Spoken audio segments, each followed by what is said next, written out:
everyone. Welcome back to, we're going to say the name. Welcome back to Whoa Baby. I'm Liesl. If you haven't seen our first video or you haven't seen my face before. I'm Brittany. Hello, welcome. We are two moms just talking about mom stuff in life. Yeah.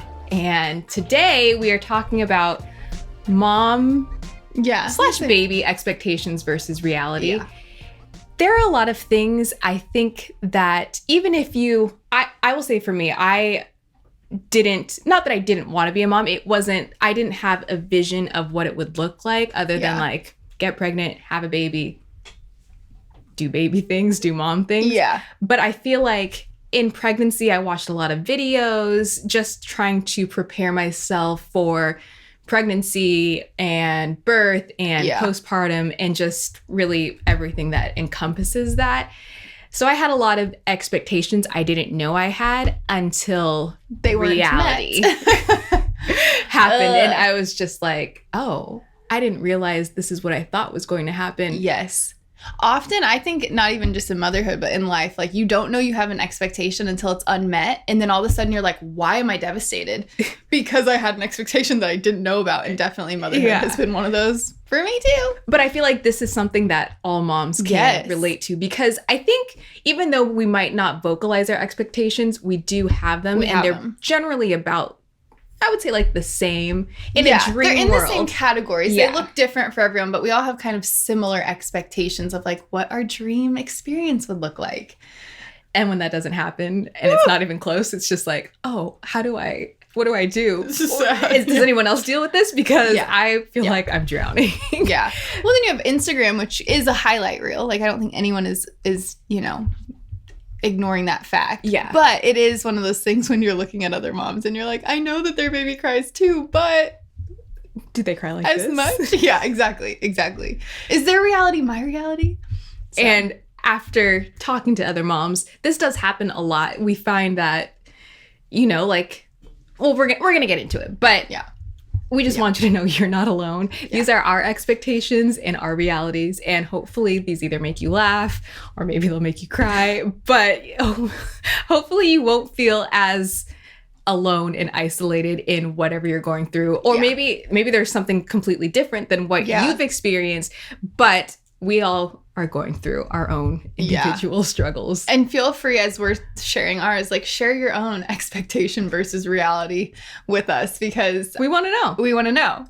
All right. But before we get into that, our segment that we started, one video ago, we've got peaks and valleys of the week. Yes. So go ahead. What was your peak? So my or peak, valley. I guess you could start. Let's start at valleys, and then we can end on peaks. So then we're ending on a high note.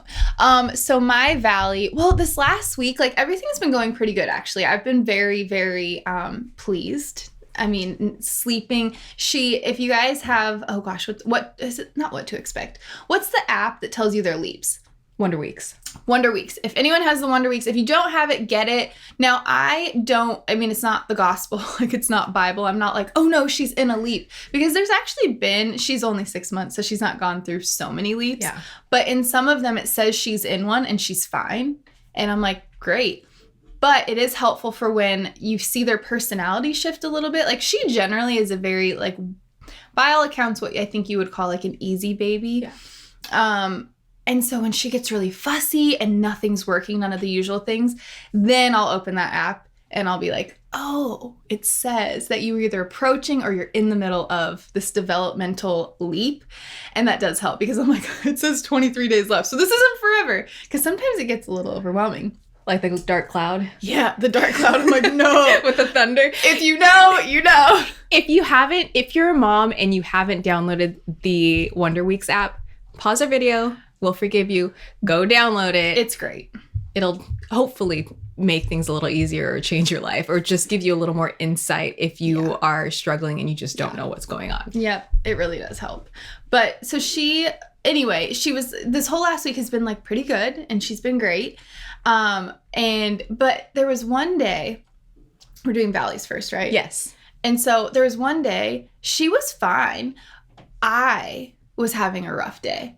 I woke up tired. I feel like I got good sleep, but I woke up tired and I just was out of it. It wasn't that I didn't want to engage with her. I didn't want to be her mom but you know those days when you're just like struggling. Wouldn't it be nice?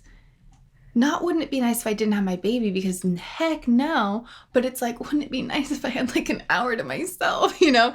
And Kellen was working, so he wasn't here. And it just felt like I want so badly to be present for her and to, when she looks at me, like look back at her and really engage and talk to her and be on the floor and play.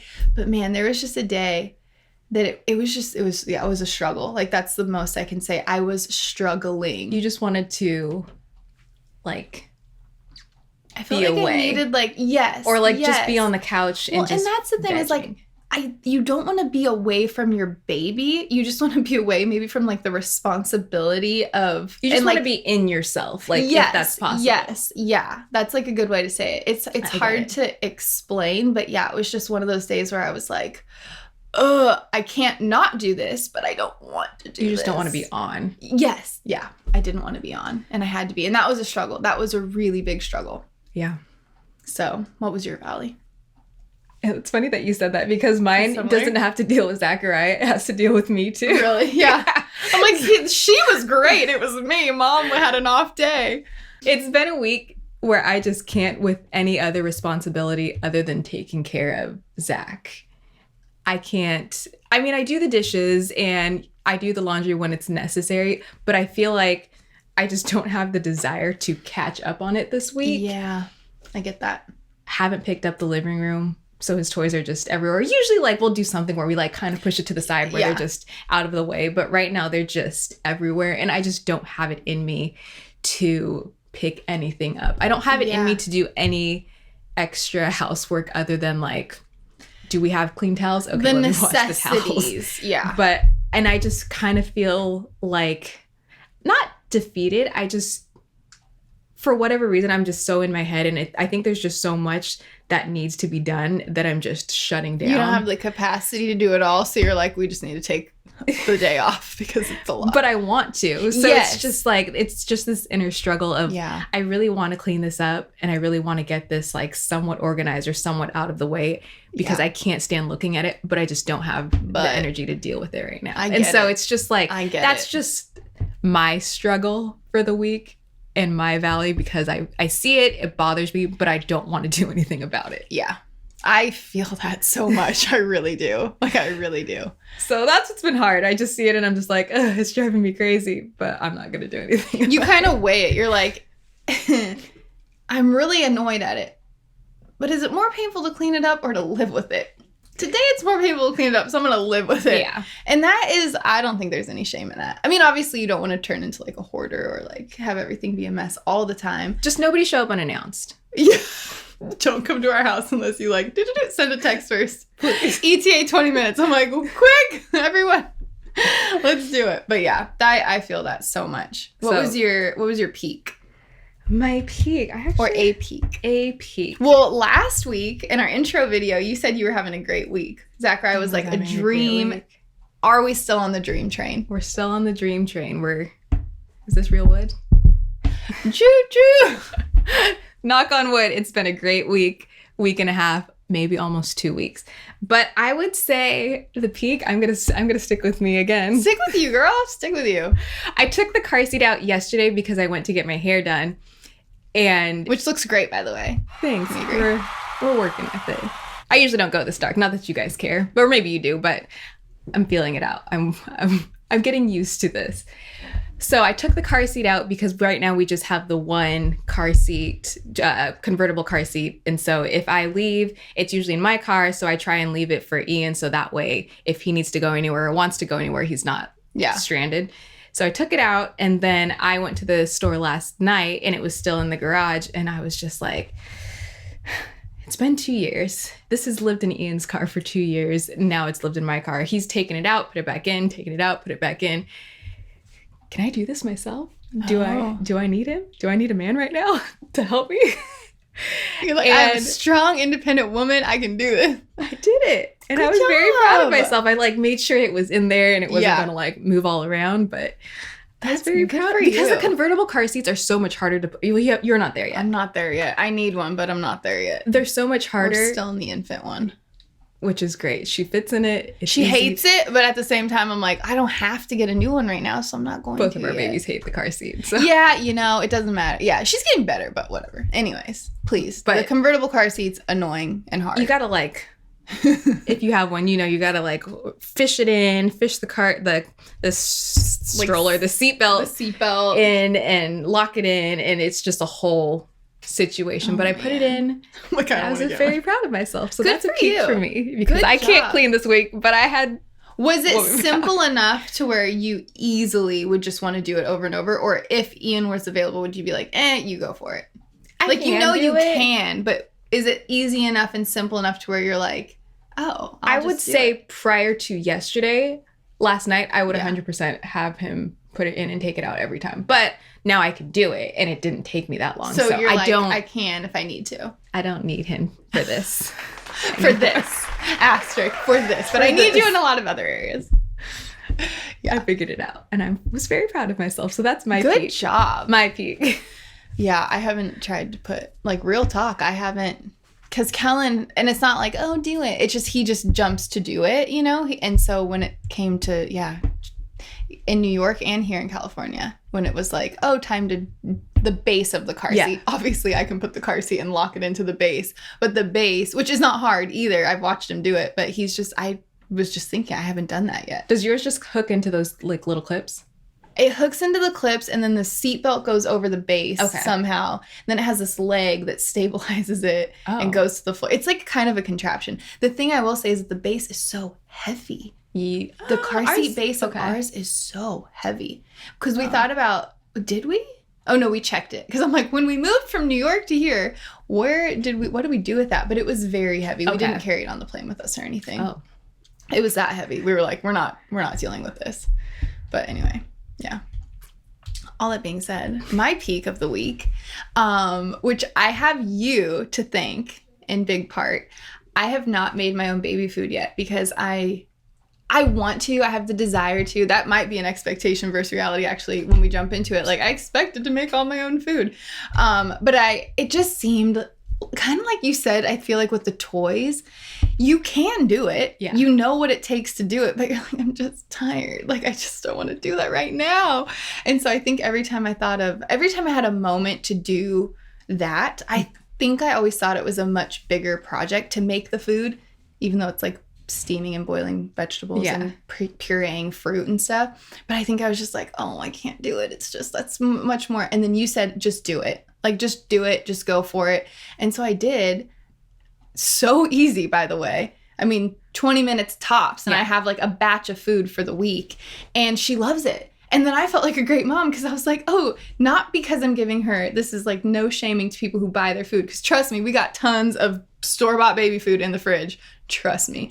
And those are so much more convenient when you're going out of the house. But I felt good about myself because I followed through on something.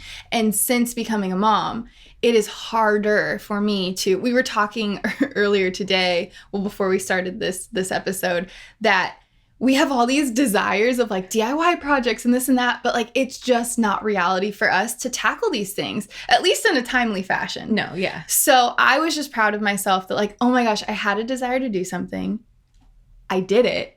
And it actually paid off, and it was great. So thank you, though, because you were just do it. You got this. You, hyped me up, which is what we need. So if you need someone to hype you up to go try to make food for the first time, do it. It's so much easier than you think it is. It's so true. It is so true. And 1.89 sweet potato will feed your baby a lot longer than it's so true. What is it, $1.79 a jar of baby food? Whatever it is. You will save so much money. It's so much more cost effective. If you're on a budget, you will invest a little bit more time than just popping off a top, but your baby is getting probably a better quality, if we can all agree on that, because it's fresh. But so much easier. So thank you. Thank you for just being push me, go, do it. So now I love it. Yeah. Super, super happy about that. That was a good peak. I'm glad we're doing this because it helps you reflect on the positive moments that you were I forgot about that, but I'm really proud of myself. Yeah. It's a great, that was probably one of the biggest moments where I was like, I can make my own baby food. Yes. It's empowering. Even if you choose not to do it again for a while, it's like, but I can. You're capable. Like if the store is out of baby food, I can make my child's food. Yeah. Like, this is a great experience. So anyways, that was awesome. All right. Should we jump into... Let's jump in. Do you want to go first? Expectations versus realities. And we actually did not share lists at all because I'm kind of curious, like, do we have any that are the same or along the same in the same category? But I can share the first one first. Go for it. The first one first.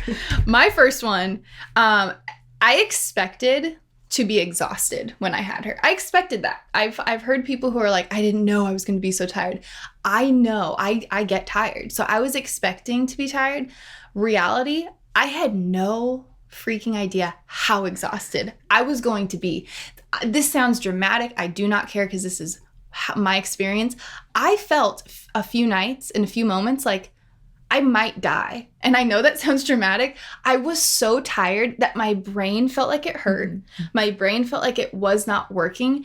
And the tears. Yeah. The amount of like weeping I did. Plus, I do think like hormones have to do with it too. Because like you have the baby and then they're trying to balance. They're trying to balance your breast. There's all these things. Yeah. But whoa, baby. I did not know how intense the exhaustion was going to be. And you don't know. And she's been sleeping through the night for months now. She's an amazing sleeper. But in that newborn phase, like, I'm still have like PTSD from the exhaustion. So that's my first one. And you don't know because everyone that has had a child says, sleep when the baby sleeps. Sleep now while you can. And you're like, I get it. Like, I'll be tired. I get like, okay, yes, I'll sleep now while I can, blah, blah, blah. Which like, if you're pregnant in your third trimester, you're really not getting quality sleep anyway. Yeah, no, you're still not sleeping. Well, and my whole thing too, it's kind of like when parents are, it's more of an older generation, which is like, eat your food because there are starving children in the world. And I'm like, overeating in my belly will just make me sick and they don't get any food. Yeah. So I also feel that it's like sleep when the baby sleeps or sleep when you're pregnant. I'm like, that's not going to help me on the back end. Like, and then when I was there, I was like, taking that nap when I was pregnant would not help me right now when I'm freaking out. But it's one of those things that you're like, I feel like you're blindsided by. Oh, yes. Because you get hit by a truck. Sense. It makes sense to enjoy the sleep now was a big thing. I'm like, I enjoy my sleep, but now I realize I didn't appreciate sleeping how long I wanted to, when I wanted to. If I want to sleep until 10:30, which I don't think I physically can anymore, but me either. I don't have that luxury to just And we both love to sleep, by the way. We're not like naturally early risers or anything. Like, we both love our sleep, but there's something about in motherhood where it's like, I cannot sleep past like I can go back to sleep, but I cannot wake up naturally like after 8 by any means. Like, I think the last time I don't even know. No. Normally I wake up in the 6 o'clock hour where I first open my eyes. Do I get up? Usually no. But I go back. But that's the first time that my body's like, hey, you want to start the day? And I'm like, no. Stop that. I think I naturally could wake up at 7. I generally wake up at 7 o'clock or like 6:50, between 6:55 and like 7:03. I don't know why, but that's always the time that I see. Naturally, I wake up at that time. Yeah. And I'm able to go back to sleep kind of, but naturally, like, that's just what my body wants to wake up at. And I'm like, I'm not needed right now. I don't feel like I should be up. So I'm going to go back to sleep. Yeah. But I did not appreciate the quality sleep I had. Yeah. My sleep life, if that's even a thing. Yeah, it's a thing. Until it was gone. I fondly think about it. Oh, man. Okay, what's your expectation versus reality? What's my first expectation? I will start with pregnancy. Mm-hmm. I expected, because I heard about it, that I would have this... My second trimester, I would have all this energy. I would hit this nesting phase. Like, I would have this, like, different... I would be different. And granted, I wasn't sick at all in my first trimester. I would get a little nauseous if I didn't eat, but I never had that, like... I never really had morning sickness or anything. I was just tired. Yeah. And that just carried into my whole pregnancy. I don't feel like I ever got out of that extreme exhaustion to where, and I feel like the more it progressed, the more tired I just got. I lacked motivation. I had all these dreams of doing a blog, just documenting different things. And I just I never got that second trimester energy. I would do a load of laundry, fold it, and that was it for the day.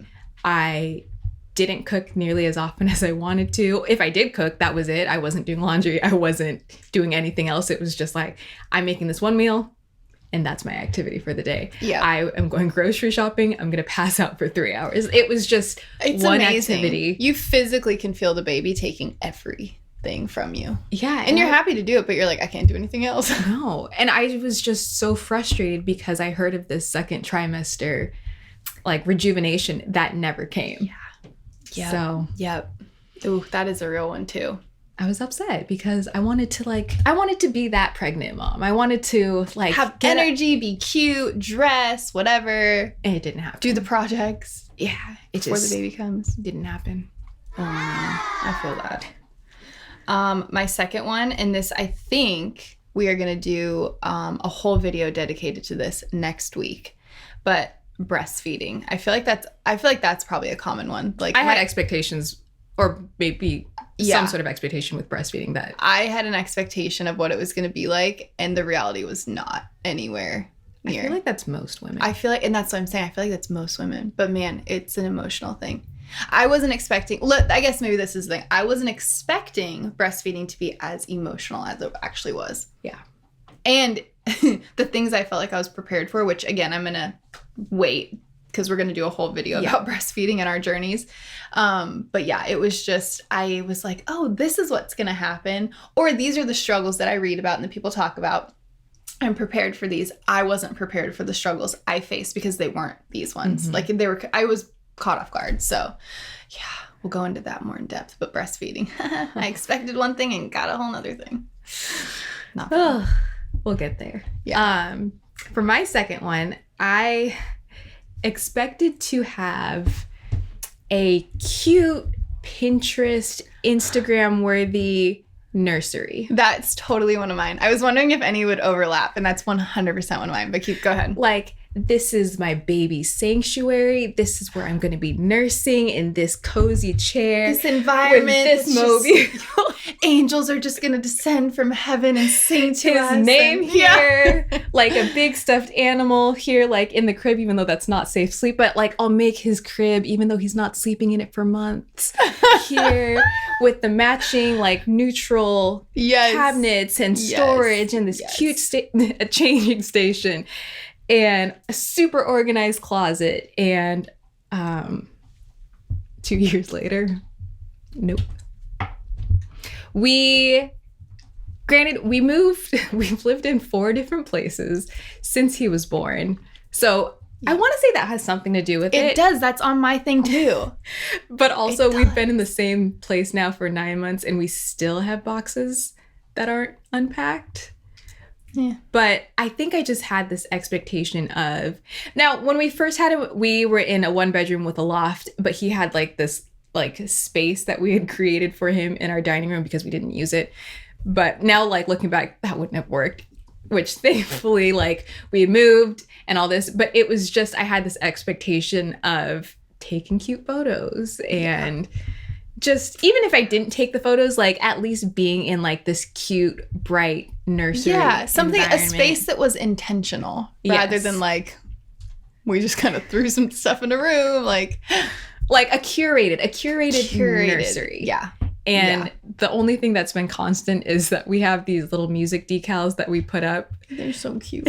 And I love those. We've moved to those, and that's about it. And the crib, that's But constant. I will say, because that was one of the things here too, I expected to have a nursery set up before she got here. And, you know, I thought it would be, but like you said, she's 6 months old. This is the 3rd room she's been in, and she's 6 months old. So I get it. Also, we're renting, so there's like, paint is easy, I get it. But there's a part of me that's like, when do I paint now that she's here? because if it's not dry, I'm not putting her in a room with wet, smelly paint, right? Like that can't be safe for her poor little system. And she sleeps great there, so I don't want to mess with the system, you know? Like, I don't want to mess with her sleep schedule. So I don't really know, but I completely agree. I thought it was going to be, you're going to have a nursery. But then literally the month before we had her, we started thinking, shoot, I don't know if we're going to stay in New York. Well, shoot, it's a month until I had her. Well, technically, I think it was like 6 weeks till her due date, but she came early. And so I'm like, well, I'm not going to spend the last little bit of energy I have doing a room that we might not even stay. Like, it just, the payoff didn't seem like it was there. Then we moved back to California, into our house up in LA, knowing that we weren't going to stay there. So then I'm like, well, shoot, I'm not going to like devote all this time and energy with a 3-month-old to get a room ready that we're going to leave in like potentially a few months. Then we ended up moving like 2 weeks later. So that was great. But now we've landed here and we've been here for 2 months. And I'm like, we're still not, like, it's cute. And I get messages on Instagram. They're like, oh, it looks so cute. Like, have you done a nursery reveal? I'm like, this is just... But you have more. Like, you, in your there's head, so you have much more. And wanted. I feel like it's not for anyone else. That's the other thing. It's not for you guys. As much as I would love for people to be like, that's so cute, it's not for anyone else. I feel like she deserves more. Yeah. You know what I mean? I'm like, oh, but you deserve a sign with your name on it. Like, I want you, like, this is your first room. Yes. Technically your third, but your first room. And like, I want it to look beautiful for you. But I don't know. So yeah, I agree. Nurseries. If you don't have one, don't feel bad. You're fine. All right, we're going to wrap it up with one more because apparently our battery's dying and we talk a lot, which is great. But we'll probably break this up into 2 segments. Because we clearly have a lot of unmet expectations. So we're going to need to do a part 2 at some point. Yes. All right, so my last expectation for this video was I expected...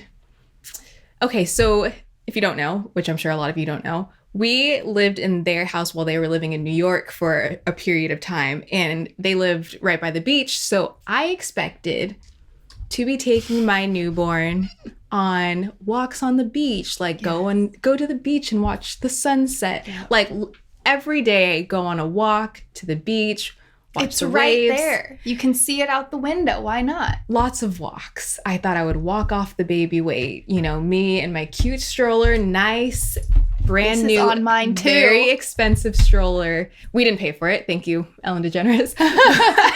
I was like, I'm going to be that mom on the beach, walking, like sunset walks with my husband and my baby. We're just going to be like loving on each other. No. Perfect photo ops, all the things. Yeah, no. Zachariah did not like the stroller. Did not like anything that wasn't our arms. The carrier was nice, but he was a hefty boy. And that's just not as enjoyable to be on a long, at least for me. I don't have like the same strength that my husband does. And you should say that house, I mean, there were hills. Yeah. Like not just little. It was a hill to get down to the beach, but 2 really. It was like down and then down again. Yeah. So there was a lot of hills. It would have been worth it if we could have gone on like, you know, like a 30, 45 minute walk, enjoy it, like picnics on the beach. I just expected to be walking a lot more, having like stroller park walks. That was not the case for us.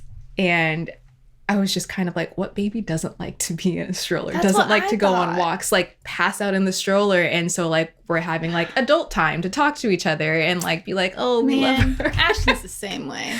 So that was very frustrating. And I was just like, but why? Yeah. I think that was just the whole thing. Like, but why? Why don't you like this? Like, you're supposed to.